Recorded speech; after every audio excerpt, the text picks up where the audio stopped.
Good morning, sir. Good morning to all students.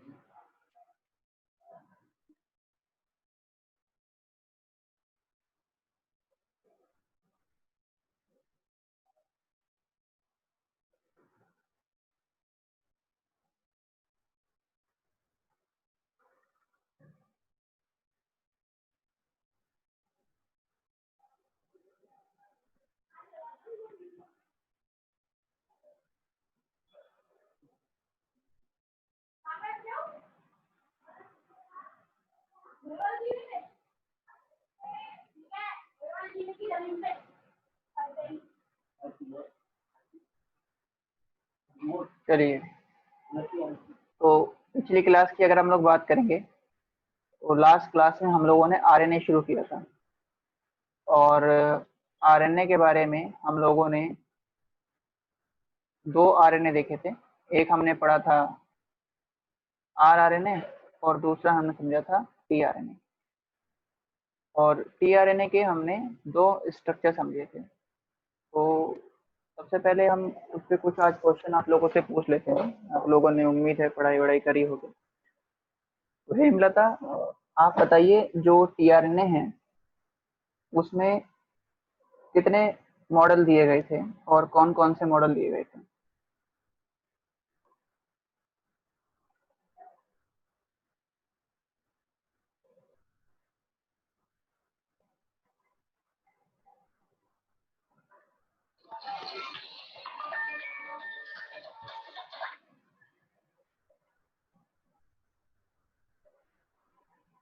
Hemlata, सुन पा रहे हैं हमें?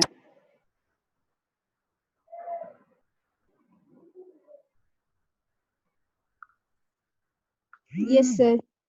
बताइए। सर एक बार क्वेश्चन रिपीट करना। टीआरएनए के कितने मॉडल दिए गए थे और कौन कौन से मॉडल थे? टीआरएनए के हम्म सर एक तो क्लोवर लीफ वाला था, और दूसरा? एक वो वो इन्वर्टेड शेप वाला। हाँ, इनवर्टेड एल शेप वाला। इसमें जो क्लोवर लीफ लाइक मॉडल दिया गया था उसमें क्या खास बातें बताई गई थी?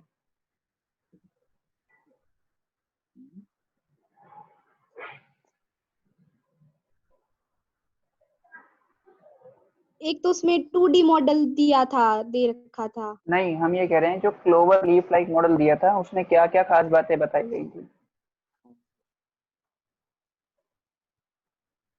अमीनो एसिड जो थे हम्म। वो एक साइट के ऊपर अटैच थे। अच्छा, और? और एक जो वो थे एंटीकोडन साइट थी। हाँ हाँ।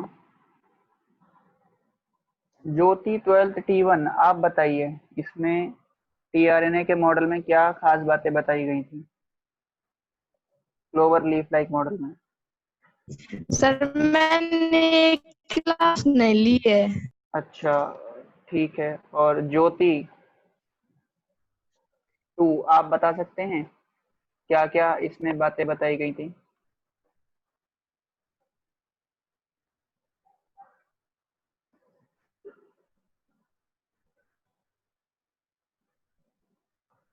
एक ये यहाँ पर ना एक अभी मुझे दिखाई दे रहा था, एसडी स्कूल करके कोई आ रहा था। दीपक, आप बताओ इसमें क्या क्या इम्पोर्टेंट बातें बताई गई थी क्लोवर लीफ लाइक मॉडल के अंदर?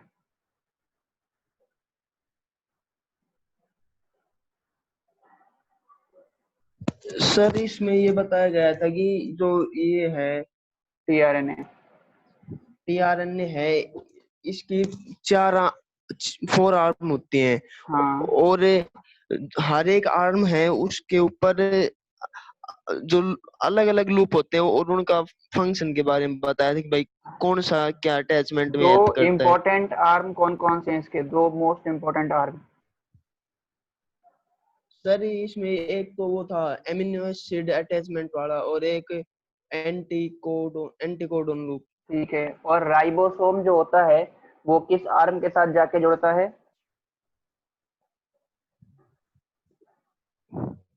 या किस लूप के साथ जाकर जुड़ता है?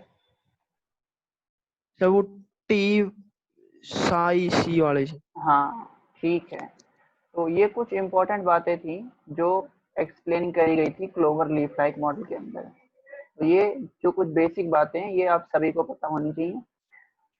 चलिए अब हम लोग आगे बात करेंगे और आज हम लोग नेक्स्ट आरएनए को समझेंगे जो कि है हमारा mRNA। tRNA हमने समझ लिया, rRNA देख लिया, अब देखते हैं थर्ड वन mRNA। तो तीसरा है mRNA। mRNA को बोलते हैं मैसेंजर आरएनए।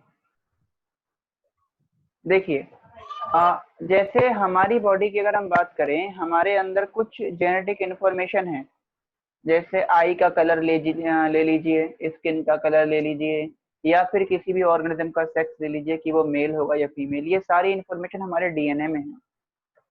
डीएनए से ये इंफॉर्मेशन कैरी होती है और मैसेज की फॉर्म में जाती है एमआरएनए के पास, और जब इस एमआरएनए से प्रोटीन बनता है तो वो इंफॉर्मेशन हमें दिखाई देती है। एक फिजियोलॉजिकल जो फिजियोलॉजी है वो हमें प्रोटीन की फॉर्म में दिखाई देगी, यानी कि उस मैसेज का जो रिजल्ट है वो हमें प्रोटीन की फॉर्म में दिखाई देगा। तो मैसेंजर आरएनए जो होता है इसके अंदर स्पेशल सेगमेंट पाए जाते हैं।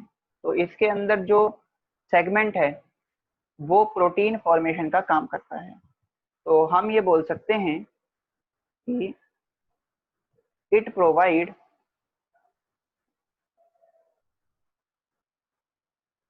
टेम्पलेट। टेम्पलेट वो हिस्सा होता है या वो स्ट्रैंड होता है जिसके कोई स्ट्रक्चर बनेगा। तो it provide template for protein synthesis. ये प्रोटीन सिंथेसिस के लिए टेम्पलेट प्रोवाइड कराता है।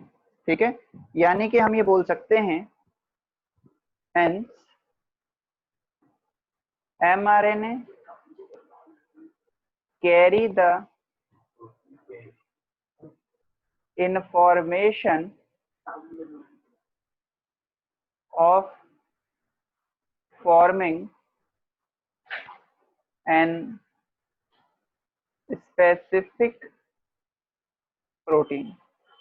तो mRNA पे इंफॉर्मेशन होती है कि वो एक स्पेसिफिक प्रोटीन बना सके।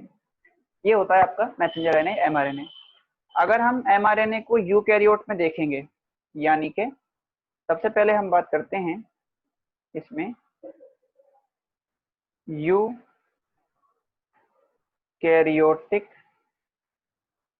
mRNA के बारे में। तो जो यूकैरियोट्स में mRNA का एक मॉलिक्यूल है उससे एक ही तरह का स्पेसिफिक प्रोटीन बनेगा। तो ऐसा जो स्ट्रक्चर है वो कहलाता है, या ऐसा mRNA कहलाता है मोनोसिस्ट्रोनिक mRNA। तो हम ये बोल सकते हैं इन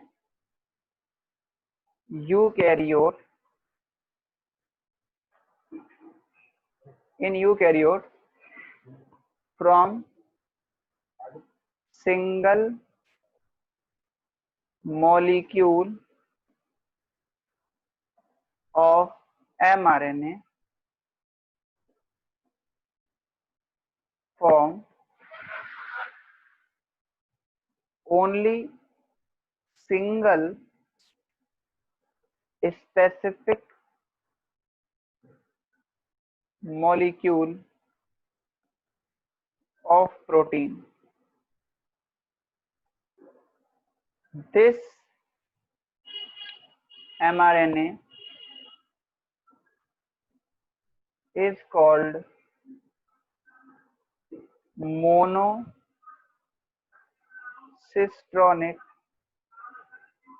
mRNA। इस तरह के mRNA को मोनोसिस्ट्रोनिक mRNA बोला जाता है। ये बहुत इंपॉर्टेंट है, मोनोसिस्ट्रोनिक पूछा जा सकता है आपसे। तो मोनोसिस्ट्रोनिक क्या है? जब देखो जैसे ये एक mRNA हुआ,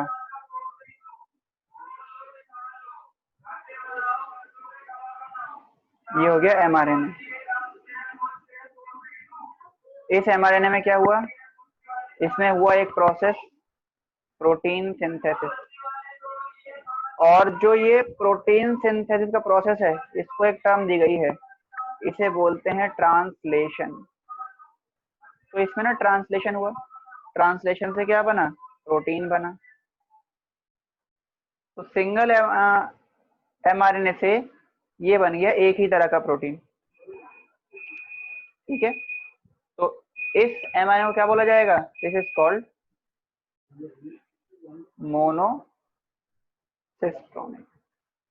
ये बात समझ में आ गई सभी को, मोनोसिस्ट्रोनिक mRNA क्या है। ये बहुत इंपॉर्टेंट है क्योंकि ये पूछा जा सकता है आपसे।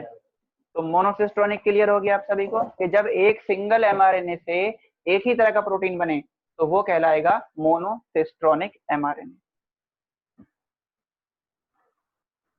तो ये नोट कर लीजिए और ये रिएक्शन फॉर्म में इसको बना लीजिए, इस फॉर्म में आपको याद रहेगा अच्छे से।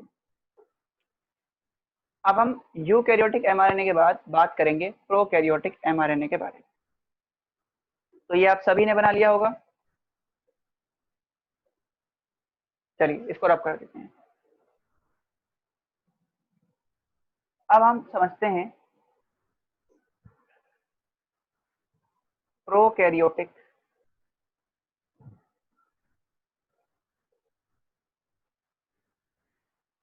mRNA। इनमें क्या होता है, in prokaryote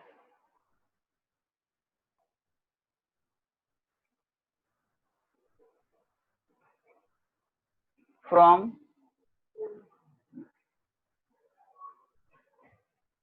single molecule of mRNA more than one types of protein are formed. This type of mRNA is called polycistronic mRNA। ऐसा mRNA पॉलीसिस्ट्रॉनिक mRNA कहलाता है। जैसे डायग्राम में देख लेते हैं, ये हुआ mRNA,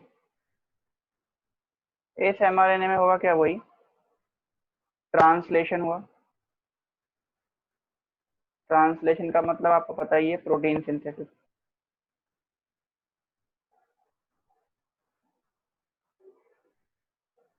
ठीक है, और इससे तीन तरह के प्रोटीन बन गए। एक तो ये बन गया,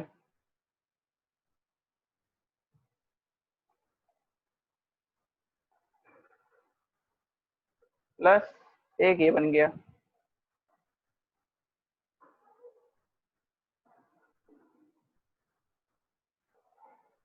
प्लस एक ये बन गया। मान लो ये इससे तीन तरह के प्रोटीन बन गए। ठीक है, तो ये क्या बन गए, ये बन गए प्रोटीन ऑफ मैनी टाइप। तो ऐसा जो mRNA है वो कहलाया पॉलीसिस्ट्रॉनिक mRNA। ठीक है, अब ये तो हमने समझ लिए प्रोकैरियोटिक और यूकैरियोटिक mRNA। आपके पास एक टर्म आती है इसके बाद, जैसे सिस्ट्रॉन क्या होता है। तो सिस्ट्रॉन mRNA की वो यूनिट होती है जिससे प्रोटीन बनता है, या वो सेगमेंट है mRNA का, वो पार्ट है जिससे प्रोटीन बनेगा। तो हम बोल सकते हैं it is the segment.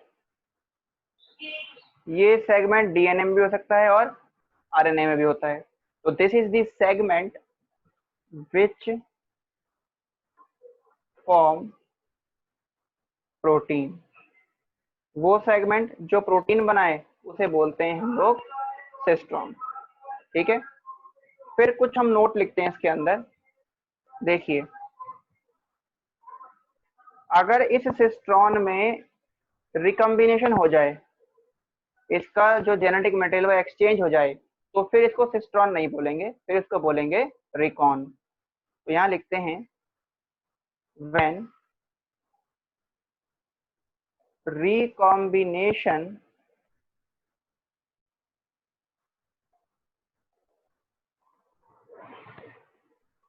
takes place in cistron, then it is called recon। तो इसको बोलते हैं रिकॉन। बहुत इंपॉर्टेंट है ये भी। और एक नोट हम और लिख लेते हैं कि अगर इस सिस्ट्रॉन में क्या हो जाए, म्यूटेशन आ जाए, ठीक है, किसी रेडिएशन की वजह से, केमिकल की वजह से चेंज आ जाए, म्यूटेशन आ जाए, तो इसको बोलेंगे muton. When mutation takes place in cistron,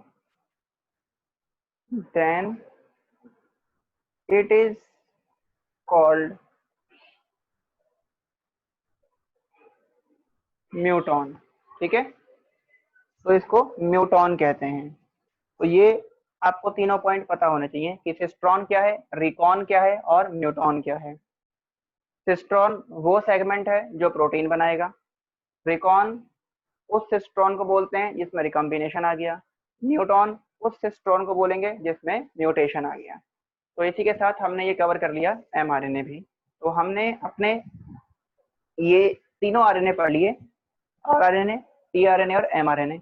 mRNA का जो स्ट्रक्चर है कि एमआरएनए कैसा दिखता है, वो कैसे बनता है, उसमें क्या क्या चीजें होती हैं, ये सब हम समझेंगे आगे सेंट्रल डोग्मा के अंदर। तो यहाँ तक आप सभी ने लिख लिया होगा। अब हम लोग आगे बात करते हैं, और इसके बाद हमारे पास कुछ और तरह के आरएनए भी आते हैं, कुछ स्पेशल टाइप के आरएनए भी हमारे पास में हैं। सॉरी, उसको हम लोग समझ लेते हैं।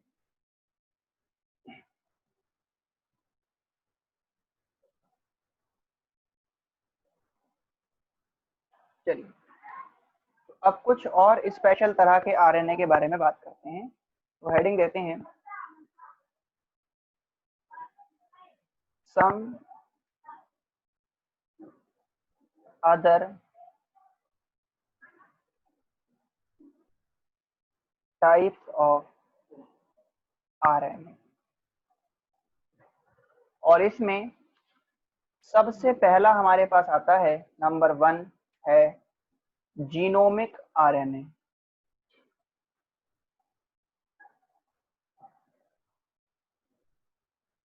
यह इसको बोलते हैं जीनोम आरएनए। तो देखिए, जब RNA as a genetic material की तरह काम करता है या हेरिडिटी मटेरियल की तरह काम करता है, तो उसको बोलते हैं जीनोमिक आरएनए या जीनोम आरएनए। तो हम इसमें लिख देते हैं when RNA act as genetic material या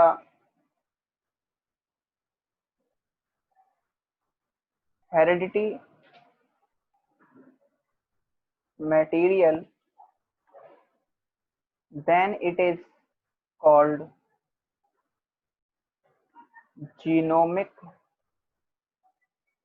या जीनोम आरएनए। और जेनेटिक मटेरियल जो होता है आरएनए, वो किस में देखा जाता है, वो देखा जाता है वायरस के अंदर। तो it is found in virus. और जिन वायरस में ये देखा जाता है दे आर कॉल्ड, उन वायरस को बोलते हैं राइबो वायरस। तो राइबो वायरस की कैटेगरी में जितने भी वायरस आते हैं, उन सब के अंदर जेनेटिक मटेरियल क्या है, उन सब के अंदर जेनेटिक मटेरियल है आरएनए। ठीक है, अब आरएनए दोनों की तरह एक्ट नहीं कर सकता कि आरएनए जेनेटिक मटेरियल भी हो और आरएनए कैटालाइज या एंजाइम की तरह भी काम करे। आरएनए या तो जेनेटिक मटेरियल हो सकता है या फिर एंजाइम की तरह काम कर सकता है। तो ये नोट लिख लेते हैं हम लोग यहाँ पे, RNA cannot act as both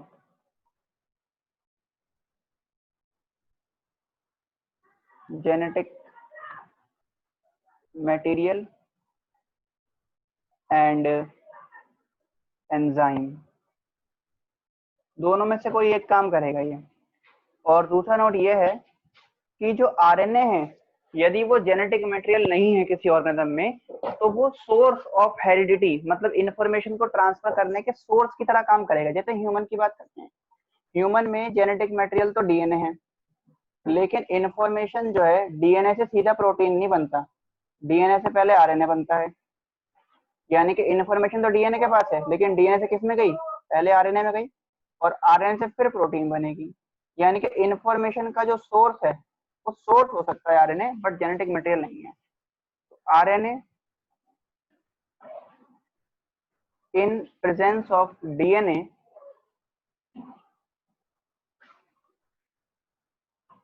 as, DNA क्या है, as genetic material act as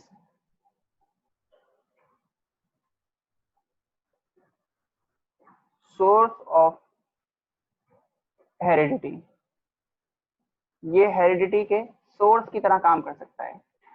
अब हमने देखा कि रियो वायरस में क्या देखा जा रहा है, रियो वायरस के अंदर जो जेनेटिक मटेरियल है वो क्या है, वो है आरएनए। तो आरएनए जो जेनेटिक मटेरियल है, जीनोमिक आरएनए है, वो सिंगल स्ट्रैंड हो सकता है और डबल स्ट्रैंड भी हो सकता है। तो genomic RNA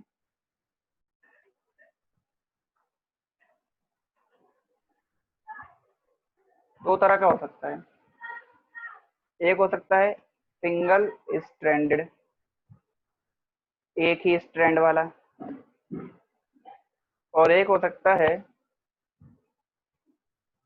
double stranded. Single strand का एग्जांपल देखेंगे तो किस में देखा जाएगा, ये एचआईवी वायरस में, जिसकी कैटेगरी है रेट्रोवायरस। ठीक है, दूसरा देखा जाता है ये टीएमवी के अंदर। टीएमवी का मतलब है टोबैको मोज़ेक वायरस। और जो डबल स्ट्रैंडेड है ये किस में देखा जाता है, डबल स्ट्रैंड की अगर हम बात करेंगे तो जो डबल स्ट्रैंड है ये देखा जा सकता है आपके, डबल स्ट्रैंड की अगर आप बात करेंगे तो ये मिल सकता है रियो वायरस में और वुंड ट्यूमर वायरस के अंदर। इसके एग्जांपल है रियो वायरस REO, रियो वायरस और वुंड ट्यूमर वायरस। ठीक है, इसके अलावा इसमें एक नोट हम लिख लेते हैं कि ऐसा भी हो सकता है, एक तो ये हो गया जीनोमिक वायरस और ये आपका सिंगल स्ट्रैंड डबल स्ट्रैंड। इसके अलावा कुछ जो वायरस हैं उनके अंदर आरएनए के सेगमेंट भी हो सकते हैं एज ए जेनेटिक मटेरियल। तो ये यहाँ पर हम एक नोट लिख लेते हैं, in some virus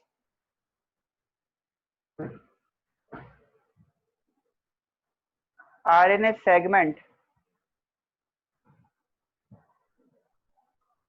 segments act as genetic material। और इसका एग्जांपल है इन्फ्लुएंजा वायरस, इन्फ्लुएंजा वायरस। ठीक है, और ऐसा जरूरी नहीं है कि सभी के अंदर आरएनए ही, जो जीनोमिक आरएनए है यही जेनेटिक मटेरियल होगा। कुछ वायरस ऐसे भी होते हैं जिनके अंदर DNA as a genetic material होता है। तो ये वाला पॉइंट आपने नोट लिख लिया होगा। अब आप एक पॉइंट और लिख लीजिए, इन some virus DNA act as genetic material. In some virus, DNA act as genetic material. और उसका एग्जाम्पल लिख लेंगे वायरस का, बैक्टीरियोफाज वायरस। बैक्टीरियोफाज वायरस, इनमें डीएनए होता है जेनेटिक मटेरियल। ठीक है, तो ये हमने एक बार रिपीट करना है पॉइंट। हाँ, इन सम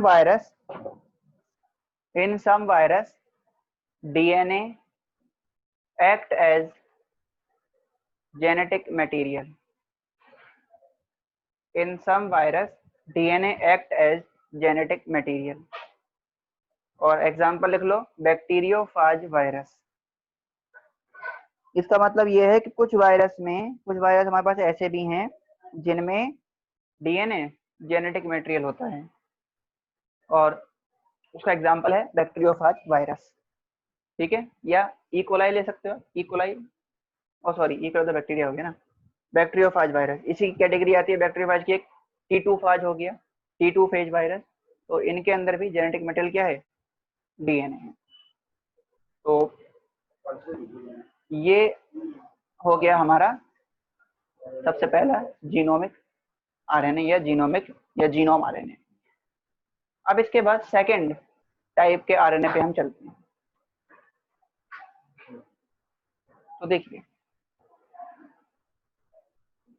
नंबर 2, सेकंड जो हमारे पास आरएनए आता है जीनोमिक या जीनोम आरएनए के बाद, वो है एसएनआरएनए। एसएनआरएनए, इसकी फुल फॉर्म है स्मॉल न्यूक्लियर आरएनए। ये जो स्मॉल न्यूक्लियर आरएनए है, ये कहाँ देखा जाता है? इट इज, सबसे पहली बात, स्मॉल इन साइज, ये छोटा होता है साइज में, स्मॉल साइज। और ये कहाँ पाया जाता है? It is found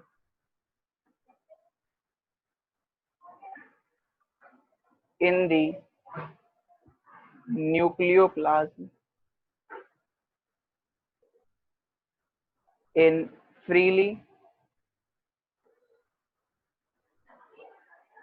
dispersed form.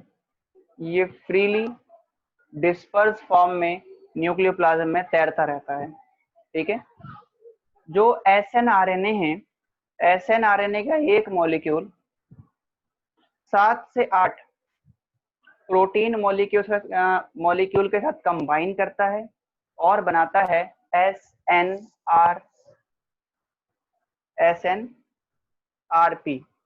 ठीक है, क्या बनाता है ये? एसएनआरपी की फॉर्मेशन कर लेता है। तो ये पॉइंट हम लोग लिखते हैं कि जो एक मॉलिक्यूल है, किसका? एक मॉलिक्यूल जो है हमारे एसएनआरएनए का, वो 7 से 8 मॉलिक्यूल के साथ कंबाइन करेगा और एसएनआरएनपी बनाएगा। तो हम ये लिख लेते हैं 1 molecule of SNRNA combined with 7 to 8 molecules of protein to form SNRNPs।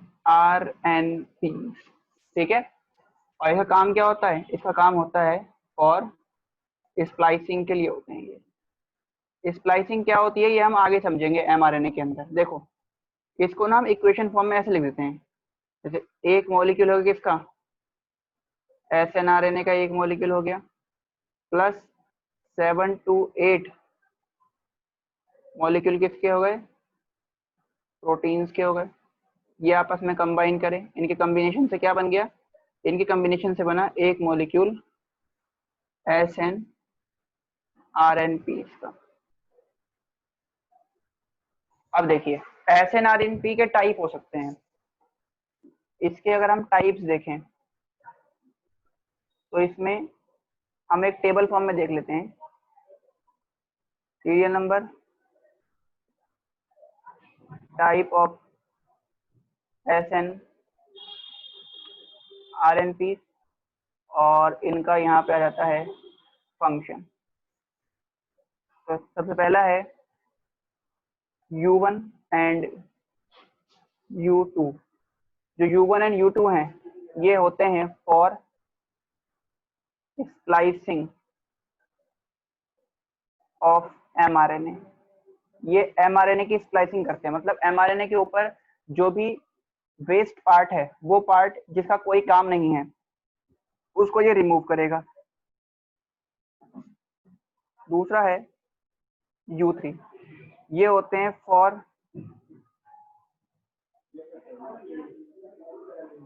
Processing of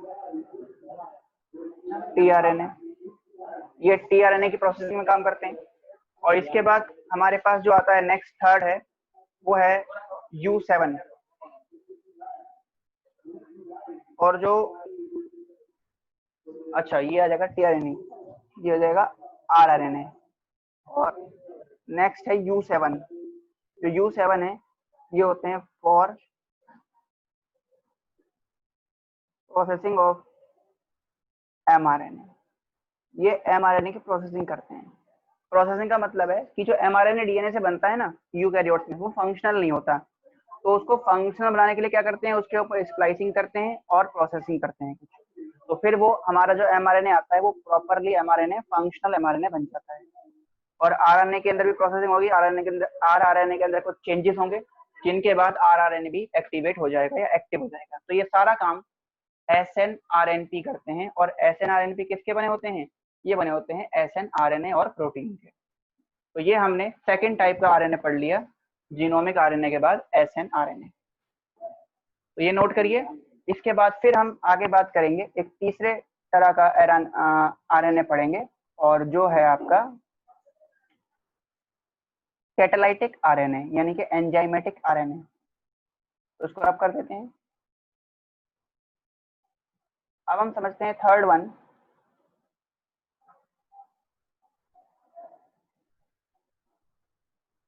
catalytic RNA, या इसको बोलते हैं एंजाइमेटिक RNA।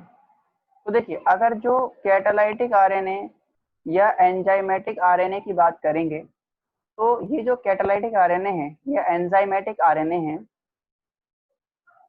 ये एंजाइम की तरह एक्ट करता है। तो they are act as enzyme, ये एंजाइम की तरह काम करेगा। और इसलिए कैसा होता है, इट इज रिएक्टिव, ये रिएक्टिव होगा, ये कैटलिस्ट की तरह काम करता है। तो इसको बोलते हैं हम लोग कैटालाइटिक RNA। ठीक है। अब जो कैटालाइटिक RNA है, जो एंजाइमेटिक RNA है, या हम लोग अगर एंजाइम्स की बात करें, तो हम एक नोट करके एक पॉइंट बता सकते हैं, और वो ये हम कह सकते हैं कि भाई जो हमारे प्रोटीन्स होते हैं, जो हमारे एंजाइम है, वो सारे के सारे एंजाइम प्रोटीन के बने होते हैं। ये बात ठीक है कि एंजाइम जो है वो प्रोटीनिशियस नेचर के हैं, लेकिन ऐसा कोई जरूरी नहीं है कि सारे के सारे जो प्रोटीन है वो एंजाइम में कन्वर्ट हो जाएं। या हम ये बोल देते हैं, एक स्टेटमेंट दे देते हैं, उसके बाद हम इसको समझ लेंगे कि mostly all enzymes are protein.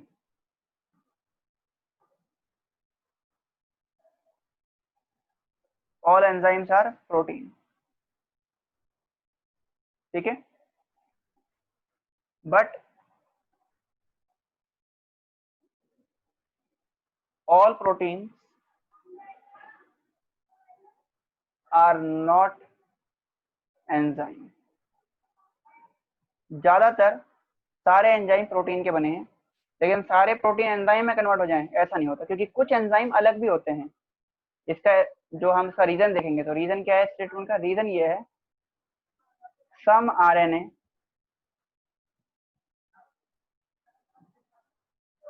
directly act as enzyme। कुछ आरएनए सीधे सीधे एंजाइम की तरह काम करते हैं, और सम एंजाइम जो है वो किसके बने होते हैं, कुछ एंजाइम ऐसे हैं, और जो आरएनए सीधे सीधे एंजाइम की तरह काम करेंगे उनको क्या बोलेंगे, आर कॉल्ड राइबोजाइम। इन्हें हम राइबोजाइम बोलते हैं। और कुछ एंजाइम ऐसे हैं जो कि किसके बने हुए हैं, लिपिड के बने हैं। यानी कि हम ये बोल सकते हैं देयर आर सम स्टेरॉइड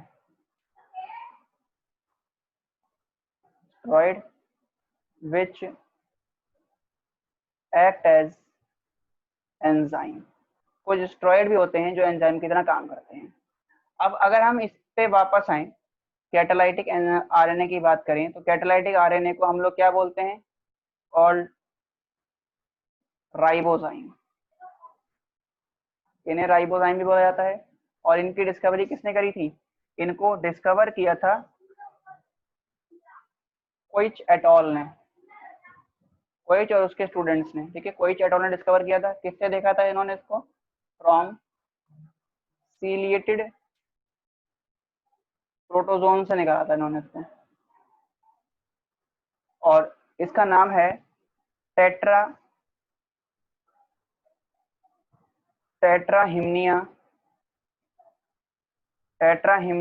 थर्मोफाइला।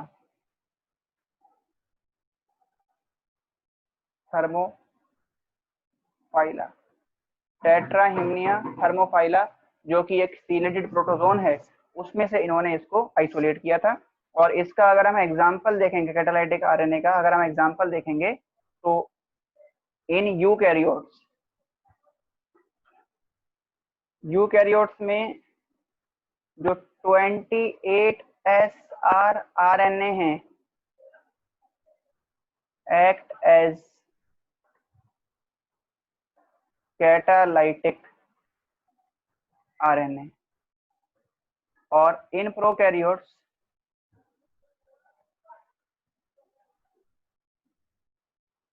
में 23 SrRNA जो है एक्ट एज कैटालाइटिक आरएनए। और ये जो है ना, ये बहुत इंपॉर्टेंट है, क्योंकि ये आपके नीट 2015 का क्वेश्चन है, उसमें आया हुआ है ये कि यूकैरियोट में कौन सा आरएनए कैटालाइटिक आरएनए होता है, प्रोकैरियोट में कौन सा होता है। तो यूकैरियोट में 28 और प्रोकैरियोट में 23 SrRNA। तो ये हमने समझ लिया हमारा कैटालाइटिक आरएनए भी। तो तीसरा तरह का आरएनए भी हमने पढ़ लिया, जो कि हो गया कैटालाइटिक आरएनए। और अब हम इसके बाद फोर्थ पढ़ेंगे, जो कि है हमारा ScRNA। ठीक है, तो ये नोट कर लिया आप सभी ने।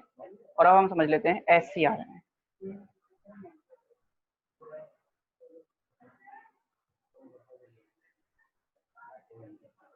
चलिए, अब हम बात करते हैं फोर्थ वन, ScRNA के बारे में। इसको बोलते हैं small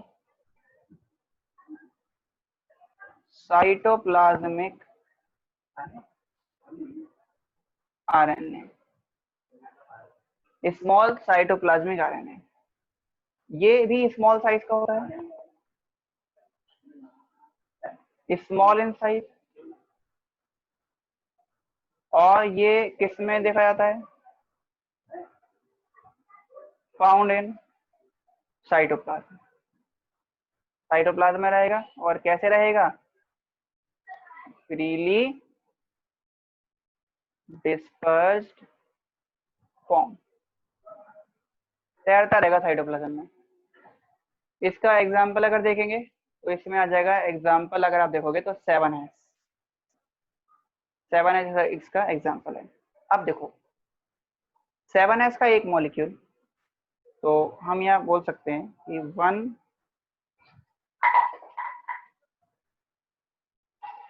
molecule of 7s combine with 6 molecule of protein to form 1 molecule of SNP। ये एक मॉलिक्यूल आता है SNP का, और SNP की फुल फॉर्म क्या है? Small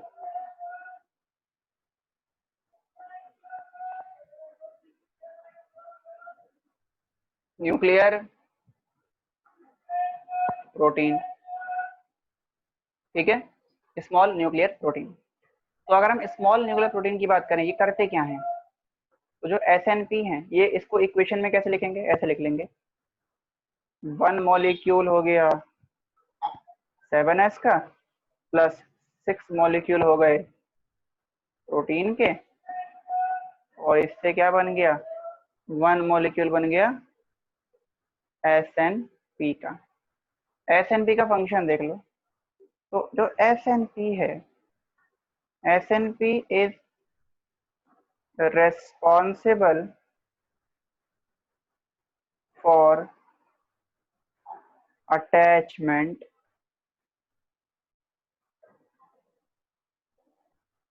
of ribosome with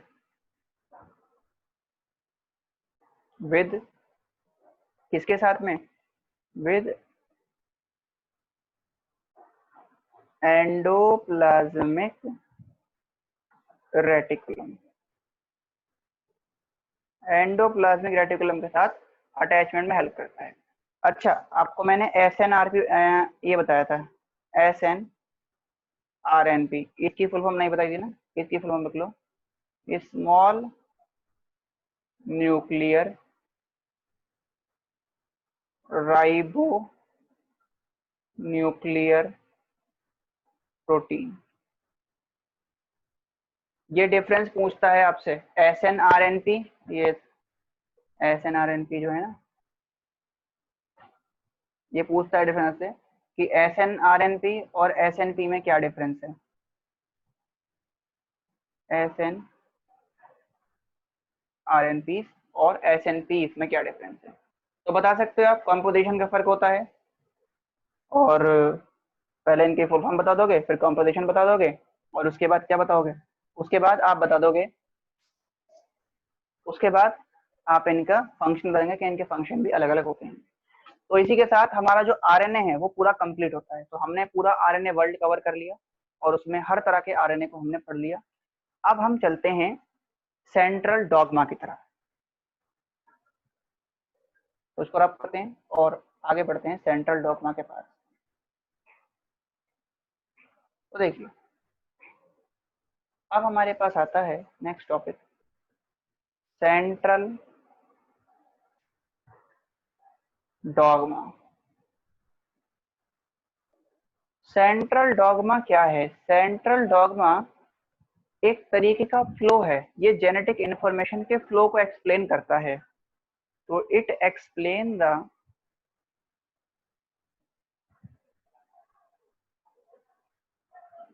flow of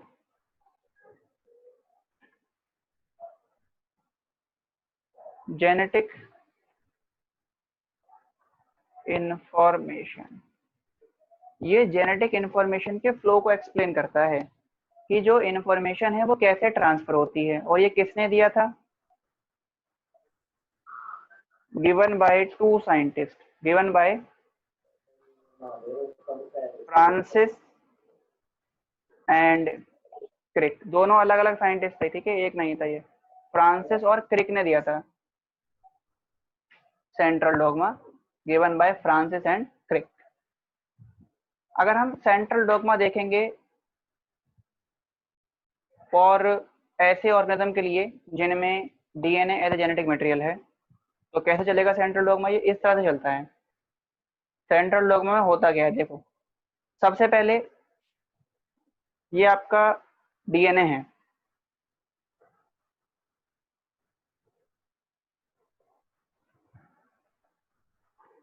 ठीक है। तो डीएनए के हर एक स्ट्रैंड से एक नया डीएनए बनेगा। तो इसको हम लिख देते हैं single strand of DNA. DNA का सिंगल स्ट्रैंड है ये। इससे क्या बनेगा, एक न्यू डीएनए बन जाएगा।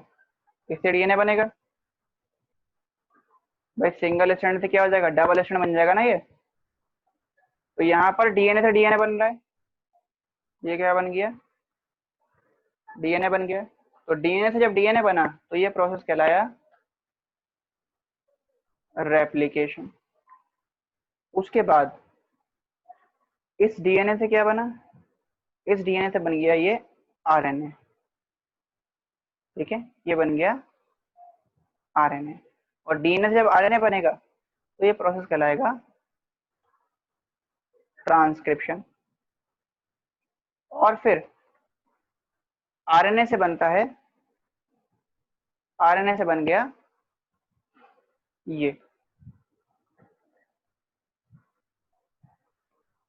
This is protein. ये कहलाया ट्रांसलेशन। तो यहां पर आपको क्या देखने को मिल रहा है, जो यहां से यहां तक का फेज है, डीएनए से प्रोटीन बनने तक का जो प्रोसेस है, ये होता है जीन एक्सप्रेशन। तो जीन एक्सप्रेशन अगर आपसे पूछेगा तो उसमें क्या क्या आएगा, gene expression equal to transcription plus translation. ठीक है, और ये जो पूरा प्रोसेस है, ये डीएनए से डीएनए, फिर डीएनए से आरएनए, फिर आरएनए से प्रोटीन, ये पूरा प्रोसेस, ये कहलाता है आपका सेंट्रल डॉग्मा। ये पूरा है आपका सेंट्रल डॉग्मा, या फिर इसको बोलते हैं फ्लो ऑफ जेनेटिक इंफॉर्मेशन। अगर आपसे पूछेगा कि जेनेटिक इंफॉर्मेशन के फ्लो में क्या क्या आते हैं, तो आप बोलोगे it is equal to replication plus